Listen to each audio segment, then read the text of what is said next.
India star Prabhas lineup లో భారీ అంచనాలు ఉన్న సినిమా స్పిరిట్.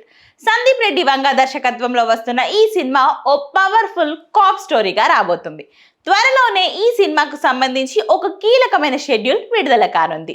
ఆ షెడ్యూల్లో భారీ యాక్షన్ సన్నివేశాలు తీయబోతున్నారట. ఈ కొత్త షెడ్యూల్లో ప్రభాస్ విలన్ పాత్రధారి వివేక్ ఓబెరాయ్ మధ్య వచ్చే యాక్షన్ సీన్లు తీయబోతున్నారట. కేవలం ఈ యాక్షన్ సీక్వెన్స్ల కోసమే సుమారు 2 నెలల పాటు సుదీర్ఘంగా షూటింగ్ జరగనుందట.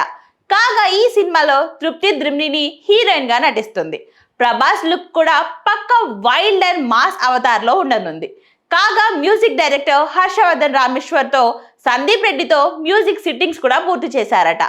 ఈ చిత్రాన్ని టీ సిరీస్ మరియు భద్రకాళి పిక్చర్స్ భారీ స్థాయిలో నిర్మించనున్నాయి. ఇక స్పిరిట్ మెయిన్ కథాంశమే చాలా కొత్తగా ఉండనుందట. సందీప్ రెడ్డి వంగా నుంచి మరో వినూత్న సినిమా రాబోతుందని తెలుస్తుంది.